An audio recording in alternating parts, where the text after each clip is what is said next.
Complete करें।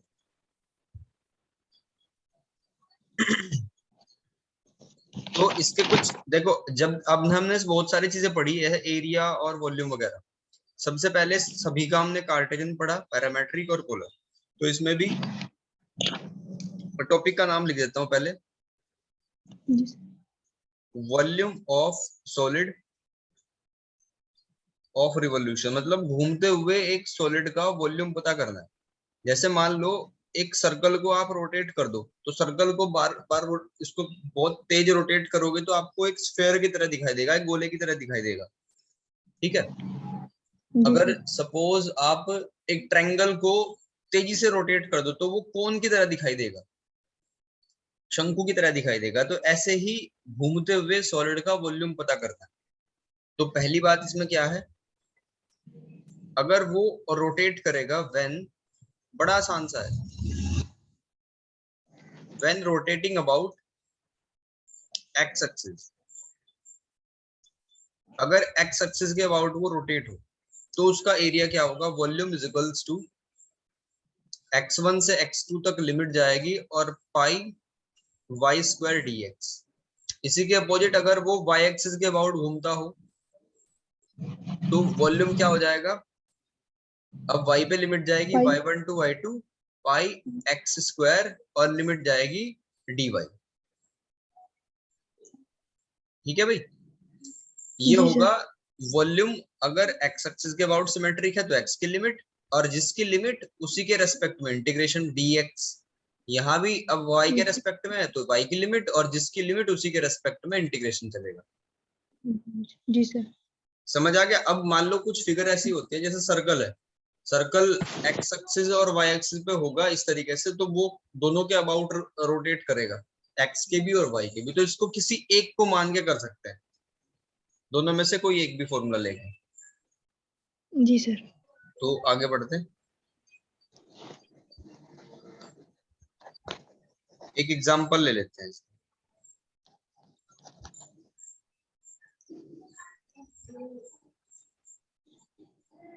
Circle वाला example ले लो। एरिया क्या आएगा, सर्कल जब घूमेगा तेजी से तो स्फेयर बनेगा, और स्फेयर का वॉल्यूम होता है 4/3 पाई आर क्यूब। ठीक है। तो रेडियस को हमने इसकी ए मान रखा है, तो ए चलेगा। तो ये प्रूफ करना है कि घूमते हुए सर्कल का या घूमते हुए स्फेयर का जो वॉल्यूम है वो क्या होगा, 4/3 पाई ए क्यूब। अब मान लिया कि वो एक्स एक्सिस के अबाउट रोटेट कर रहा है, ठीक है, एक्स वाले को टारगेट कर लिया, तो किस तरीके से रोटेट होगा देखो, सिर्फ ऊपर वाला पोर्शन को देखो, नीचे वाला तो वापस आ जाएगा, रिपीट हो। तो वॉल्यूम कैसे निकालेंगे, सबसे पहले लिमिट को डिसाइड करते हैं। लिमिट रखी 0 टू a और उसका कर दिया डबल। इसका मतलब क्या होगा कि यहां से यहां तक का पूरा रीजन आपने कवर कर लिया। हाँ जी। अब नीचे वाले को निकालने की जरूरत नहीं होती, क्योंकि अगर ऊपर वाले को ही रोटेट करोगे तो नीचे वाला तो खुद पे खुद बन जाएगा, इसलिए सिर्फ एक लिमिट लेनी होती है ऊपर वाली। ऊपर वाली, तो ट्वाइस 0 टू a, और लिमिट किसकी रखी हमने, x की, तो x के रेस्पेक्ट में करेंगे। अगर x है तो यहाँ आएगा y स्क्वायर, और पाई तो दोनों में है, पाई। ठीक। अब कैसे रखेंगे, इस सर्कल का इक्वेशन क्या होता है, ये 11th क्लास से सीख चुके हैं, x square plus y square equals to a square. ये क्वेश्चन में आपको दिया होगा, अगर ये नहीं भी याद रहे तो वैसे तो याद होना चाहिए। अब y की वैल्यू पुट कर दो, 0 टू a पाई, y की वैल्यू आ जाएगी a square minus x square dx। तो ट्वाइस 0 टू a, ये आएगा पाई a स्क्वायर, ये तो कांस्टेंट टर्म है, और पाई एक्स स्क्वायर dx। तो यहाँ पे तो कांस्टेंट आ जाएगा बस एक, है ना, पाई a स्क्वायर तो कांस्टेंट ही आ जाएगा, पाई a स्क्वायर इंटू एक्स, और यहाँ पे बन जाएगा पाई एक्स क्यूब अपॉन 3। अब लिमिट अप्लाई कर दो इसमें a और 0, और ये 2 भी है, इसको बाद में देख लेंगे। तो क्या बनेगा, pi a cube minus pi a cube by 3। तो कितना बनेगा 3, यहाँ पे 3 पहुंच जाएगा, एलसीएम जब लेंगे तो 2 बच जाएगा, और 2 बाहर है, यानी कि 2 into 2 pi a cube upon 3, यानी क्या बन जाएगा 4 पाई ए क्यूब अपॉन 3। ये प्रूफ कर दिया हमने कि सर्कल, अगर इस सिमिलरली आप एक्स का भी लेके प्रूफ कर सकते हो, उसमें भी कोई दिक्कत नहीं। ये समझ आ गया भाई? हाँ जी सर। ठीक है, आगे बढ़े।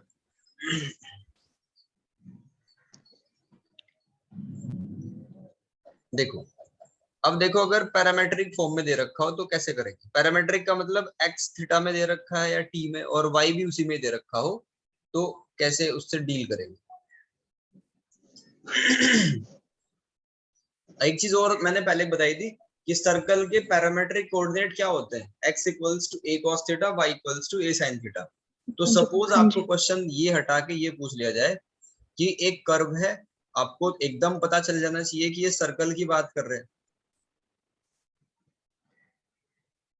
ठीक है, ये कर्व है, आपको इसका क्या करना है, वॉल्यूम बताना है, इसके घूमते हुए का वॉल्यूम बताना है। तो है तो सर्कल ही, आंसर तो फिर भी वही आएगा 4/3 पाई a क्यूब। ठीक है, आंसर तो फिक्स है।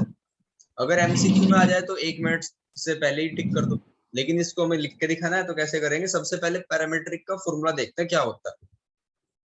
पैरामेट्रिक फॉर्म में फॉर्मूला होता है थीटा 1 से theta 2 pi y square into dx upon d theta, इस पूरे को ब्रैकेट में कर लेंगे, और डी थीटा।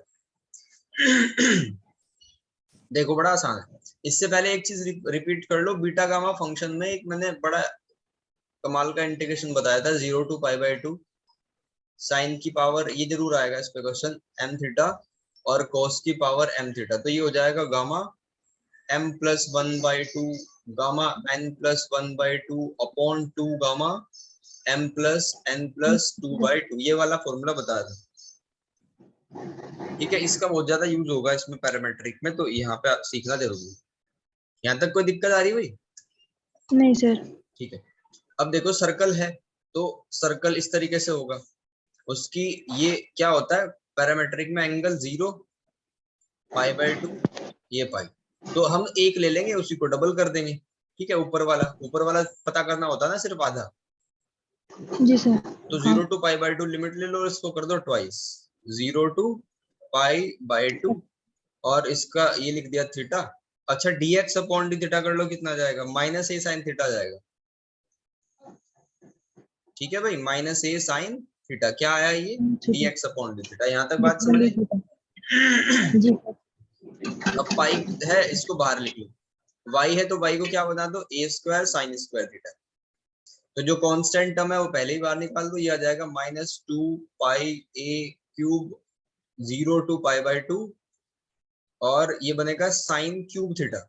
अब देखो वैसे इंटीग्रेशन करना इसका मुश्किल होता है, लेकिन बीटा गामा फंक्शन की देन है, ये बड़ी आसानी से हो जाएगा। आपको क्या करना है, इसके बराबर में लिख दो cos थीटा की पावर 0 डी थीटा।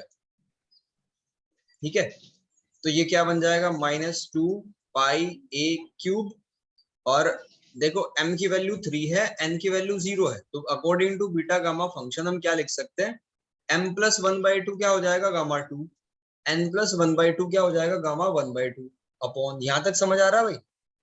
जी सर। फोन में फिर ये वाला प्लस प्लस -1। देखो, तो अपॉन में क्या लिखेंगे, 2 गामा m+n+2/2 यानी 3 + 0 + 2/2 यानी 5/2। 2 2 + 3 5। ठीक है भाई, तो ये इसका जी इंटीग्रेशन, सर। इसकी वैल्यू निकाल लेते हैं। देखो वॉल्यूम निकाल रहे हैं तो माइनस वाले साइन को छोड़ दो,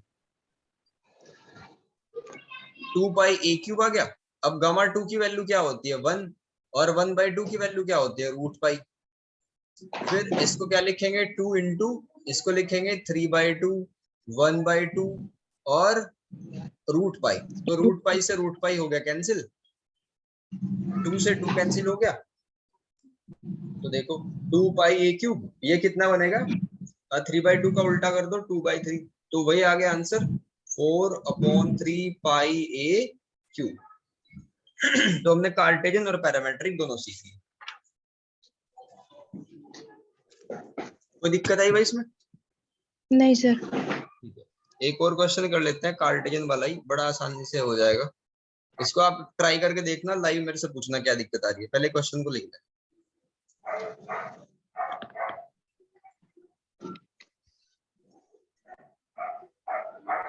find the volume of solid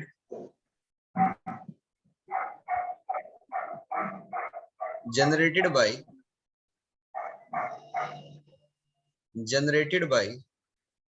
a revolving parabola y square is equals to 4ax cut off by latus rectum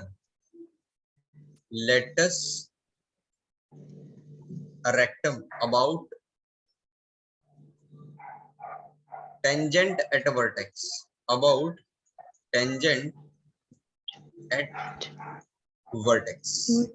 ठीक है भाई, ये क्वेश्चन है। पहले एक बार इसका मतलब समझ लो। आपको वॉल्यूम पता करना है घूमते हुए पैराबोला का, अबाउट किसके about, cut off latus rectum and tangent. देखो डायग्राम बनाएंगे तो कहानी क्लियर हो जाएगी। y square equals to 4x कैसा ही तो होगा भाई,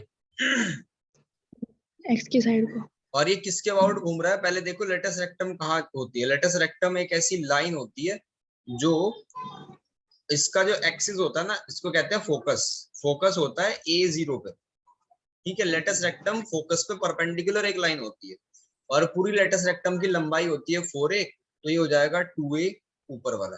तो अगर मैं आपसे ये वाले पॉइंट का कोऑर्डिनेट पूछूं तो क्या होगा, a और 2a होगा, क्योंकि एक्स एक्सिस पे a चले और y एक्सिस पे 2a चले।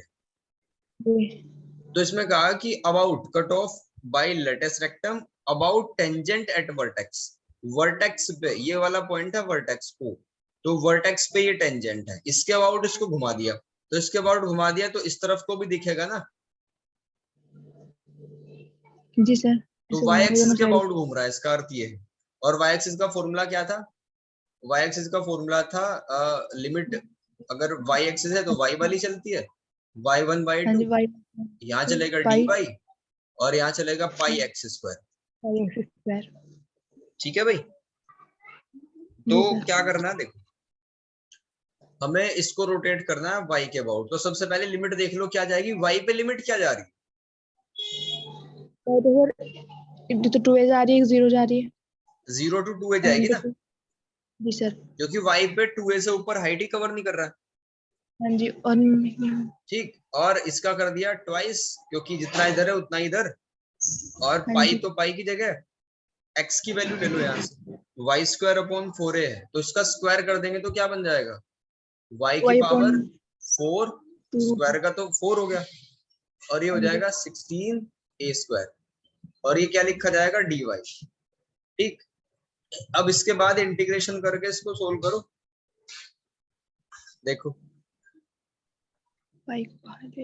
एक तो कांस्टेंट जो है वो बाहर ले लो, 2 पाई और 16a स्क्वायर, 2 पाई 16a स्क्वायर हो गया बाहर, और ये हो जाएगा 0 to 2a y की पावर 5 dy, y की पावर 4 का इंटीग्रेशन क्या होगा, y की पावर 5/5, करेक्ट, 16a स्क्वायर, ये हो जाएगा y की पावर 5/5 और इसकी पावर 0 to 2a, तो 5 और 16 की मल्टीप्लाई कर दो, ये आ गया 80, तो 2 pi upon 80a square, y की जगह लिमिट अप्लाई कर दो, ये हो गया 2a की पावर 5 और माइनस 0 की पावर 5, ठीक। इसको सिंप्लीफाई कर दो आगे,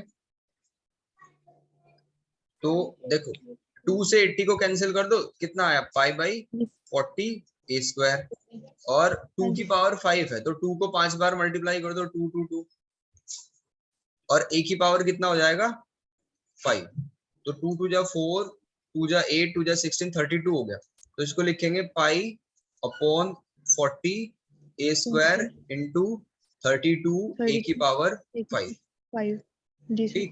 अब a स्क्वायर से ऊपर वाले की 2 पावर कट जाएंगी, ठीक, ये हो जाएगा 8 4 जा और 8 5 जा, तो आंसर आया 4/5 पाई a क्यूब। तो इतना वॉल्यूम है अगर पैराबोला को रोटेट करेंगे अबाउट y एक्सिस। जी सर, यही आया मेरा भी। ठीक है, एक और क्वेश्चन लो, इसको नोट कर लो साथ साथ क्वेश्चन को, फिर इस ट्राई करके देखना। Find the volume of solid solid find the volume of solid generated by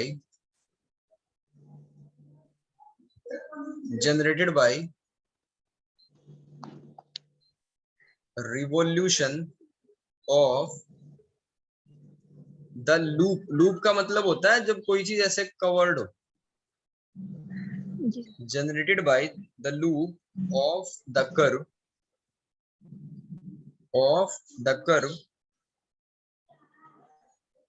about x axis।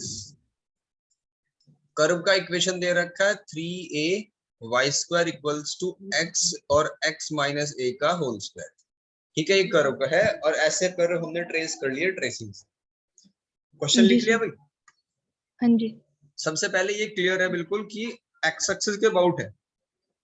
अगर x एक्सिस के अबाउट है तो क्या होगा?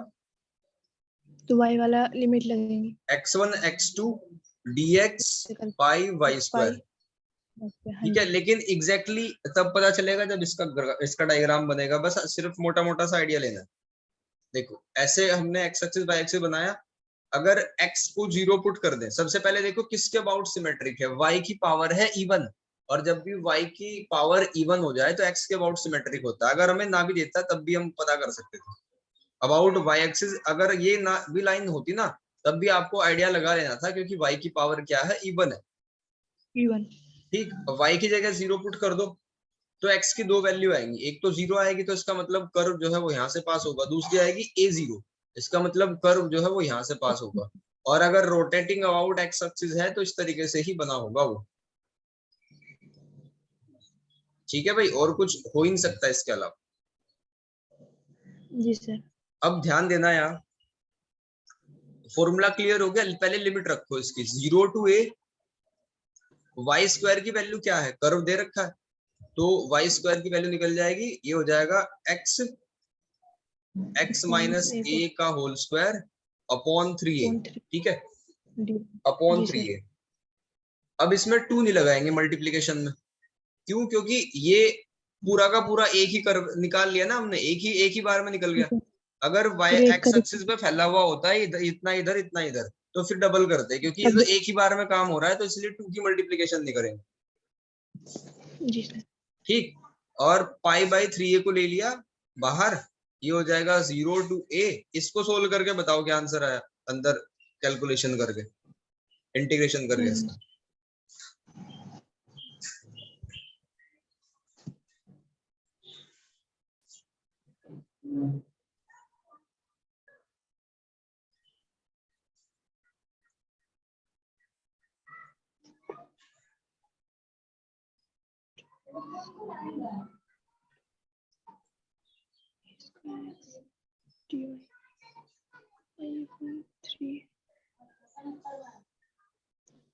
अभी हो जाएगा x की पावर 4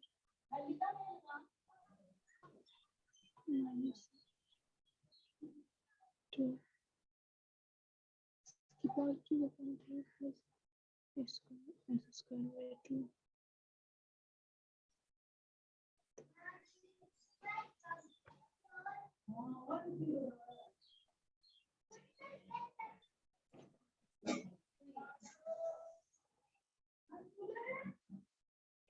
इसका 2 क्यूब पाई ऑन 3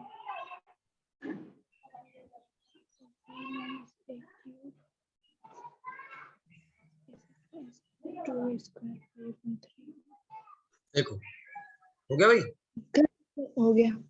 क्या आंसर आया? 3 minus 4a cube 6a square. एक मिनट सर, तो इसमें से अंदर से फिर यहाँ a स्क्वायर कॉमन आ रहा है तो होगा 2a की पावर 4 पाई अपॉन 3। हाँ, 3a minus 4a minus 6 upon 12। पहले अंदर वालों को सोल्व करेंगे।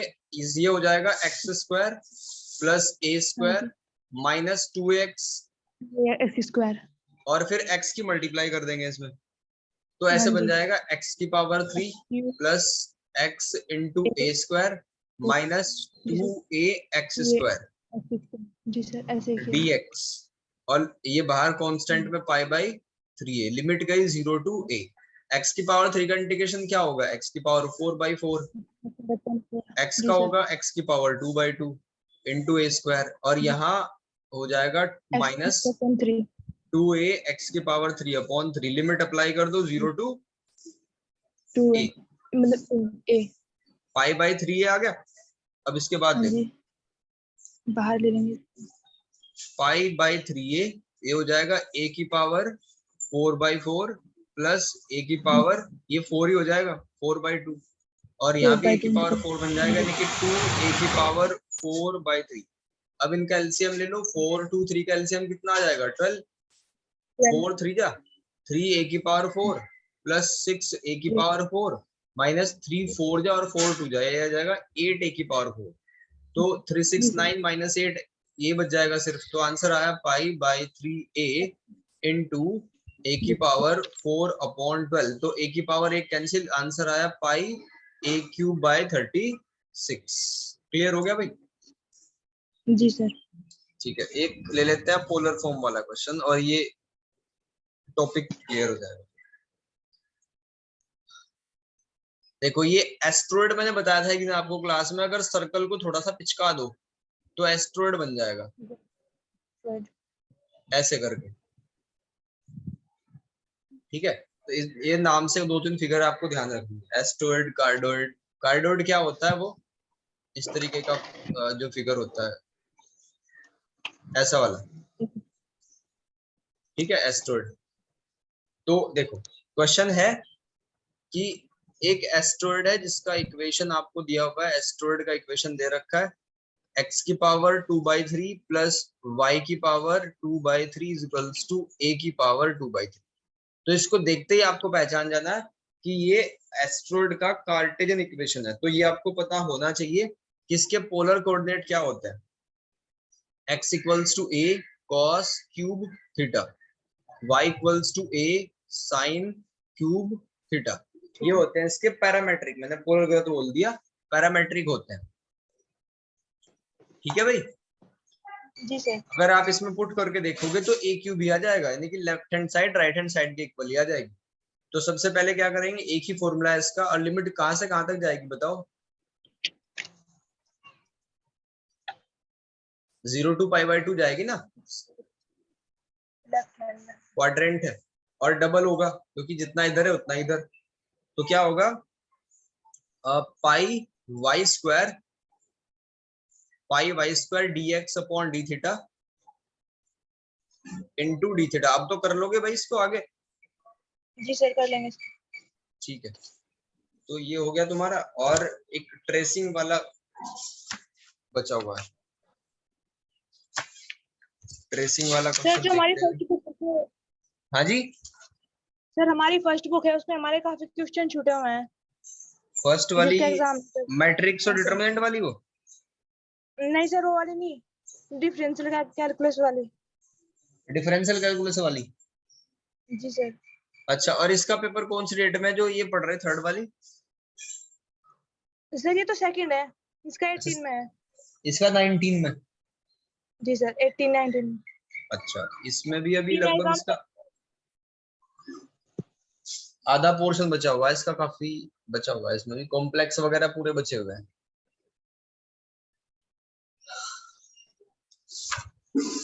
एक तो असल में क्या है, अगर तीनों बुक को अच्छे तरीके से करा जाए ना तो कम से कम 6-7 महीने चाहिए होते हैं, जी और सर। हमें टाइमिंग अब से आपने लगभग फरवरी से 25 जनवरी से स्टार्ट करा था। चलो जी सर। जनवरी क्या, फरवरी लगाओ, फरवरी मार्च अप्रैल, वही इतने कम टाइम में थोड़ा सा कम रहता है। फिर भी आप लोग देख लेना, मैं कोशिश करूंगा और एक्स्ट्रा टाइम देने की। Okay sir. तो इसके बाद क्या सर, ये तो हम कर लेंगे, आप इससे आगे हाँ, बता इसको तो दीजिए। आगे मैं इसका आंसर लिख देता हूँ। जी सर, बता दीजिए। आंसर है इसका 32 πa³ अपॉन 105 105। Okay sir.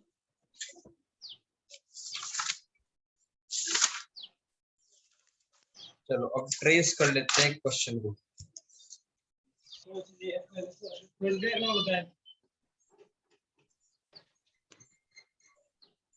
देखो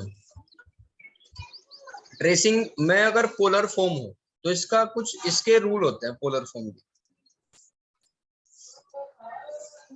जैसे उसमें चेक करा था हमने सिमेट्रिक है या नहीं है, टेंजेंट ओरिजिन से पास हो रहा है, पॉइंट ऑफ इंटरसेक्शन, ऐसे इसमें अगर एफ आर थीटा, ठीक है, अगर एफ आर माइनस थीटा, यानी कि इक्वेशन में जो भी इक्वेशन आपको दे रखी होगी उसमें माइनस थीटा पुट करके कोई फर्क ना पड़े, यानी वापस ही आ जाए वो, तो इसको क्या कहते हैं कि सिमेट्रिक अबाउट इनिशियल लाइन, उसको बोला जाएगा सिमेट्रिक अबाउट इनिशियल लाइन।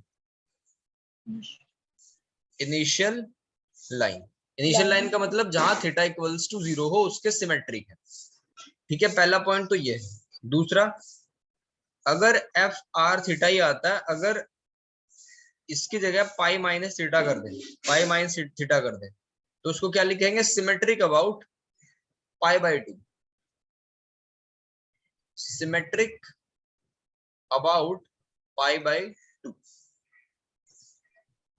तीसरा पॉइंट है, अगर एफ आर थीटा ही आता है, आर की जगह माइनस आर पुट कर दे, तो इसको क्या बोलेंगे, सिमेट्रिक अबाउट पोल। ये पोल क्या होता है, ओरिजिन को पोल कहते हैं इसमें, सॉरी पोलर फॉर्म में, सिमेट्रिक अबाउट पोल। ओरिजिन की जगह एक वर्ड आ गया पोल। अब एक क्वेश्चन ले लेते हैं फटाफट, R equals to A one plus cos theta, तो जब भी आर और थीटा में हो तो समझ जाओ ये है पोलर फॉर्म। तो सबसे पहले क्या करेंगे इसमें, अगर हम थीटा की जगह माइनस थीटा पुट कर दे तो पता है cos minus theta cos theta के बराबर होता है, तो इसका मतलब थीटा का कोई फर्क नहीं पड़ रहा माइनस थीटा पुट करने के बाद, तो क्या आएगा, सिमेट्रिक अबाउट, किसके सिमेट्रिक है, इनिशियल लाइन, इनिशियल लाइन, ठीक है भाई। जी सर। दूसरा पॉइंट देखो, ट्रेसिंग अपने आप में एक टिपिकल टॉपिक है समझना, और दूसरा है पोल। पोल को चेक करते हैं, पोल की क्या स्थिति है, यानी ओरिजिन कब मिलेगा। तो इसी इक्वेशन में अगर आपने आर की जगह 0 पुट कर दिया तो cos थीटा आ जाएगा इज इक्वल्स टू -1, यानी कि थीटा आएगा पाई के बराबर, ठीक है। तो इसका अर्थ ये हुआ कि अगर हम थीटा को पाई कर दें तब आर जो डिस्टेंस है वो 0 के बराबर आएगी। इसका अर्थ ये है, अगर हम एंगल को पाई के बराबर रखते हैं तब आर 0 आएगा। तीसरा पॉइंट है tangent at pole, tangent at pole, tangent at pole यानी कि पोल ऐसे होगा ना, यहाँ इस पे टेंजेंट क्या बनेगी, टेंजेंट एट पोल क्या है, यही तो है बस, जब भी आर 0 हो जाए तो जो भी थीटा की वैल्यू आएगी वही टेंजेंट एट पोल है। तो क्या लिखा जाएगा, theta equals to pi is a tangent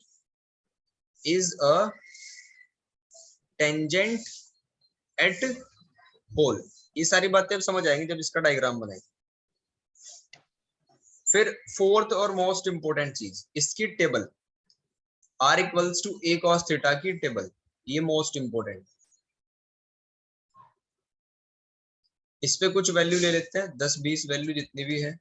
जैसे मान लो ये थीटा है और ये आर है, सबसे पहले क्या लिया, 0 जो पता है हमें, 30, 45, 60, 90 और 120, 135, 150 और 180। इन सब पे आर इक्वल इक्वेशन लिख लो, यहाँ R equals to a1 plus cos theta की वैल्यू निकालेंगे, ठीक है भाई। जी सर। तो अगर हम 0 पुट कर दें तो क्या आएगा, 2a आ जाएगा, क्योंकि cos 0 की वैल्यू 1 होती है। 30 पे क्या आएगा, a1 प्लस रूट 3/2। 45 रखेंगे तो क्या आएगा, a1 प्लस 1/√2, और इस पे आ जाएगा 3a/2, और इस पे आ जाएगा a, ठीक है। उधर फिर माइनस होना स्टार्ट हो जाएगा, कैसे बनेगा, a1 माइनस 1/2, a1 माइनस 1/√2, ठीक है, और a1 माइनस रूट 3/2, और ये cos 80 की वैल्यू, 180 की वैल्यू आ जाएगी 0। अब फिफ्थ पॉइंट, फिफ्थ, मेरी आवाज ठीक आ रही है भाई? जी सर। फिफ्थ पॉइंट है एसिम्टोट। एसिम्टोट क्या होता है, टेंजेंट एट ओरिजिन, यानी कि जो खुले कर्व होते हैं उनका टेंजेंट निकालना इनफाइनाइट पे, उसी को टेंजेंट कहते हैं। तो इसमें क्या होगा, क्योंकि आर की कुछ भी वैल्यू रखो, ठीक है, आर की किसी भी वैल्यू के लिए थीटा इनफाइनाइट नहीं हो रहा इस कर्व के लिए। आर में आप कुछ भी रख लो, थीटा कभी इनफाइनाइट की तरफ जा ही नहीं रहा, तो इसको क्या बोलेंगे, डज नॉट एग्जिस्ट, यानी इसका इनफाइनाइट नहीं आ रहा, तो एग्जिस्ट नहीं करेगा, एसिम्प्टोट एग्जिस्ट नहीं करेगा। ठीक है, जी सर। एक और पॉइंट लेते हैं इसमें ही, point number 6, tangent at other point. Tangent at other point, tangent at other point का फॉर्मूला क्या होता है, tan phi is equals to r upon d r by d theta.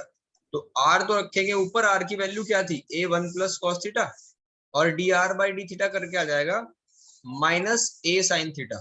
तो इससे कैंसिल, ये कितना बन जाएगा, बस इसको ऐसे ही रखो अभी।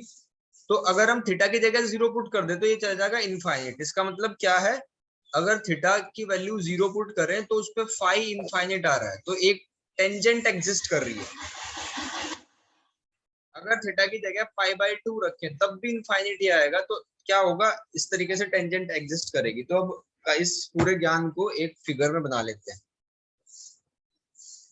देखो, r equals to a 1 plus cos theta, ये कर्व है और इसको हम बनाना चाह रहे हैं, तो बड़ी आसानी से बन जाएगा। एक्स एक्सिस बाय एक्सिस बना दिया। सबसे पहले देखा हमने कि ये जो पॉइंट है एक, यहाँ पे 2a0, 2a0 कैसे पता चला, जब थीटा की वैल्यू 0 थी, ध्यान देना टेबल से, जब थीटा की वैल्यू 0 थी तो आर कितना आया था, 2a, यानी ये जो पॉइंट होगा वो होगा 2a। ठीक है, इसका अर्थ ही क्या है, इस लाइन का मतलब है थीटा इक्वल्स टू 0, और इसका मतलब है theta equals to pi by 2, इसका मतलब है थीटा इक्वल्स टू पाई। तो पहला पॉइंट ये है। दूसरा क्या है, अब जैसे जैसे हमने देखो ये कितने पे आया था, 0 पे आया था, फिर हमने कुछ एंगल बढ़ाया 30 पे एक पॉइंट आएगा यहाँ पे, ठीक है, फिर उसके बाद एक और एंगल लेंगे हम, इससे आगे की तरफ एंगल लेंगे दूसरा 45 पे और थोड़ा सा कम हो जाएगा, स्क्रीन चली गई होगी शायद। जी सर। स्क्रीन में काम हो गया, एक मिनट हो गया।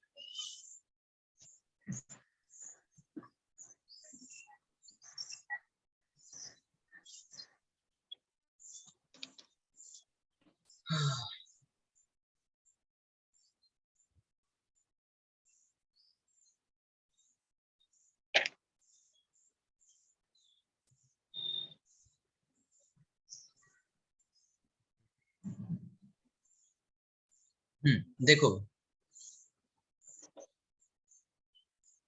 देखो, फिर एंगल घटाएंगे ऐसे टेबल के हिसाब से, तो ये वैल्यू भी घटती चली जाएंगी, वैल्यू घटती चली जाएंगी, तो इनको ज्वाइन करा दो ऐसे करके, और ये वापस से यहाँ आ जाएगा। ठीक है, फिर दूसरा पॉइंट, जैसा जितना क्या कहा था, इसमें कहा था कि symmetric about initial line. Initial line कौन सी है, थीटा इक्वल्स टू 0 वाली, वो वाली तो उसके